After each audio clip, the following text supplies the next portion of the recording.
रात भर चली फोन कूटनीति के बाद व्हाइट हाउस से आई खबर ने एक नई दिशा पकड़ ली है। अमेरिकी राष्ट्रपति डोनाल्ड ट्रंप ने प्रधानमंत्री नरेंद्र मोदी को दीपावली की शुभकामनाएं दी, लेकिन उसके चंद घंटे बाद ही उन्होंने भारत की रूस से तेल खरीद पर फिर से एक ऐसा बयान दिया जिसने सबको चौंका दिया है। सवाल उठता है कि क्या ये कूटनीति है या फिर ट्रंप का वही पुराना अंदाज जब वो अपने ही बनाए नियमों को पलट देते हैं। ट्रंप ने अपने बयान में दावा किया है कि भारत साल के अंत तक रूसी तेल का आयात लगभग बंद कर देगा। उन्होंने ये भी कह दिया कि प्रधानमंत्री मोदी ने उन्हें इस दिशा में भरोसा भी दिया है। लेकिन ये पहला मौका नहीं है जब डोनाल्ड ट्रंप ने इस मुद्दे पर बातचीत के बाद अपनी ही बात को नया मोड़ दिया हो। इस साल की शुरुआत में ट्रंप भारत पर रूस से तेल खरीदने को लेकर 25% अतिरिक्त टैरिफ लगाने की घोषणा कर चुके थे। उस वक्त उन्होंने तर्क दिया था कि भारत को स्पष्ट संदेश देना जरूरी है। अब वही ट्रंप ये कह रहे हैं कि भारत बहुत अच्छा रहा है और शानदार सहयोग कर रहा है। दरअसल यही विरोधाभास ट्रंप की कार्यशैली को परिभाषित करता है।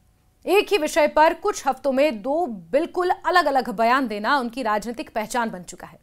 ये कहना गलत नहीं होगा कि नीति से ज्यादा वो शैक्षणिक राजनीति पर भरोसा करते हैं।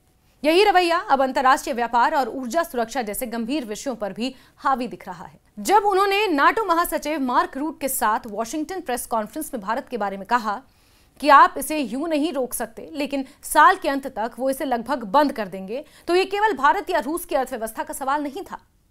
ये अमेरिकी नीति की अस्थिरता का प्रतीक भी था, क्योंकि कुछ ही दिनों पहले वही ट्रंप खुले मंच से ये चेतावनी दे चुके थे कि यदि भारत रूस से तेल नहीं रोकता तो उसे भारी टैरिफ झेलने पड़ेंगे। अब सवाल यह है कि क्या भारत ने वास्तव में ऐसा कोई वायदा किया है? विदेश मंत्रालय ने बार बार स्पष्ट किया है कि भारत की नीति अपने राष्ट्रीय हितों के अनुसार तय होती है, ना कि किसी के दबाव में। फिर भी ट्रंप एक बार फिर दावा कर रहे हैं कि उन्होंने प्रधानमंत्री मोदी से बातचीत की है और भारत साल के अंत तक रूस से तेल नहीं खरीदेगा। यह बयान न केवल अमेरिकी मीडिया में चर्चा का विषय है, बल्कि खुद ट्रंप प्रशासन के भीतर भी सवाल खड़े कर रहा है। ट्रंप की इस तरह की बयानबाजी नई नहीं है, चाहे वो नाटो देशों से डिफेंस खर्च का मामला हो या चीन पर व्यापार प्रतिबंधों की धमकी। उन्होंने अक्सर अंतर्राष्ट्रीय सहयोगियों को अचानक आए फैसलों से चौंकाया है। उनकी अमेरिका फर्स्ट नीति अब ट्रंप फर्स्ट जैसी लगने लगी है, जिसमें तथ्य, संवाद और रणनीति पीछे रह जाते हैं और सुर्खियों में जगह बनाते हैं सिर्फ उनकी वाणी की धार।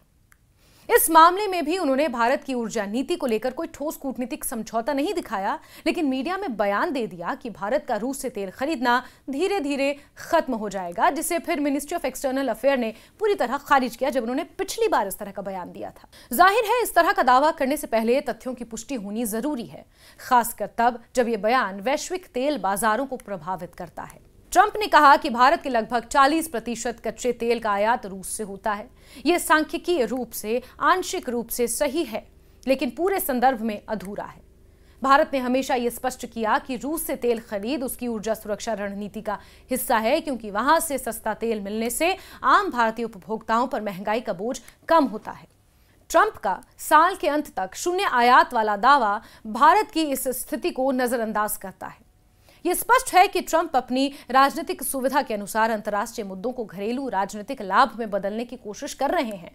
चुनावी साल में अमेरिका के भीतर तेल की कीमतें बढ़ना उनके लिए राजनीतिक जोखिम है और संभवतः इसलिए वो भारत जैसे बड़े आयातक देशों पर दबाव बनाकर अपने घरेलू मतदाताओं को यह संदेश देना चाहते हैं कि वो कठोर और निर्णायक हैं।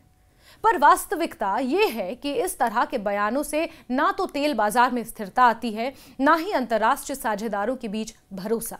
डोनाल्ड ट्रंप अक्सर अमेरिका के हित की बात करते हैं, लेकिन ये भूल जाते हैं कि वैश्विक अर्थव्यवस्था केवल एक देश के हितों पर नहीं चलती। भारत के साथ संबंध आज केवल व्यापार तक सीमित नहीं है, वो रणनीतिक साझेदारी, रक्षा सहयोग, इंडो पैसिफिक दृष्टिकोण तक फैले हुए हैं। ऐसे में किसी भी देश के बारे में बिना कूटनीतिक शालीनता के बयान देना सीधे तौर पर आपसी भरोसे को प्रभावित कर सकता है। ट्रंप ने कहा कि भारत बहुत अच्छा कर रहा है, लेकिन सवाल यह भी है कि क्या इस कथन के पीछे कोई सच्ची समझदारी है या केवल एक सियासी पैंतड़ेबाजी। जब एक ही व्यक्ति कुछ हफ्तों में टैरिफ लगाऊंगा और फिर भारत शानदार है जैसी बातें करता है, तो विश्व समुदाय इसे गंभीर नीति की तरह नहीं लेता। यह राजनीति से ज्यादा व्यक्तिगत ब्रांडिंग का हिस्सा लगता है। पिछले अनुभव ये भी बताते हैं कि ट्रंप अक्सर अपनी बातचीतों का विवरण सार्वजनिक करके कूटनीतिक प्रोटोकॉल तोड़ते हैं। विश्व स्तर पर यह अपवाद नहीं, समस्या बन चुकी है। किसी देश के प्रमुख से बातचीत को निजी रखने के बजाय मंच से बयान देने की प्रवृत्ति संवाद प्रक्रिया को कमजोर करती है। यही कारण है कि पिछली बार जब उन्होंने इस तरह का दावा किया था कि भारत रूस से तेल नहीं खरीदेगा, तब भारत के विदेश मंत्रालय ने उस दावे को असत्य ठहराया था, खारिज किया था। इन परिस्थितियों में यह सोचना भी जरूरी है कि क्या ट्रंप किसी दीर्घकालिक रणनीति के तहत यह बयान दे रहे हैं या ये सिर्फ मीडिया हेडलाइन बटोरने का एक प्रयास है। क्योंकि आज की तारीख में अमेरिका भारत संबंधों का आधार व्यवहारिकता पर टिका हुआ है, ना कि भावनात्मक बयानबाजियों पर। अंत में यह स्पष्ट है कि राष्ट्रपति डोनाल्ड ट्रंप अपने पारंपरिक अंदाज में एक बार फिर सबको असमंजस में डाल चुके हैं। दिवाली की शुभकामनाओं के साथ कूटनीति का संदेश देने वाले ट्रंप अगले ही दिन कठोर व्यापारिक चेतावनी दे डालते हैं। ऐसा लगता है कि उनके लिए अंतर्राष्ट्रीय राजनीति एक मंच है जहां संवाद कम, प्रदर्शन ज्यादा मायने रखता है। वहीं भारत इस बार भी संयम दिखा रहा है, लेकिन सवाल यह है कि कब तक, क्योंकि जो नेता अपनी ही बातों पर ठहर नहीं पाता, उसकी नीतियों पर भरोसा टिकना मुश्किल है। ट्रंप के बयानों से यही संदेश मिलता है कि वो अपनी मर्जी के मालिक हैं, ना कूटनीति के, ना तर्क के, बस सुर्खियों के। Tremendously successful people gathered on behalf of all Americans. Let me also extend our warmest wishes to the people of India. I just spoke to your Prime Minister today. We had a great conversation. We talk about trade. We talk about a lot of things, but mostly the world of trade. He's very interested in that. Although we did talk a little while ago about let's have no wars with Pakistan, and I think the fact that trade was involved, I was able to talk about that, and we have no war with Pakistan and India, and that was a very, very good thing. But he's a great person, and he's become a great friend of mine over the years. In a few moments, we'll light the Diya as a symbol of faith in the victory of light over darkness. It's a beautiful term, light over darkness. That's what it's all about.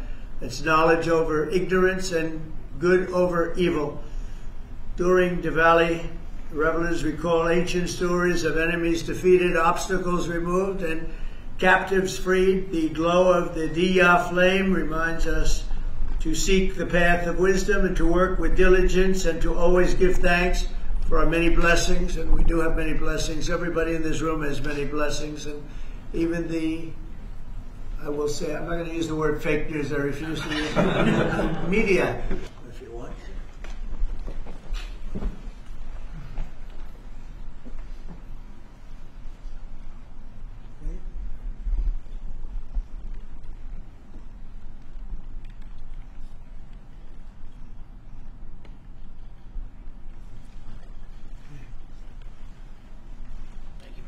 Thank you all. Thank you all.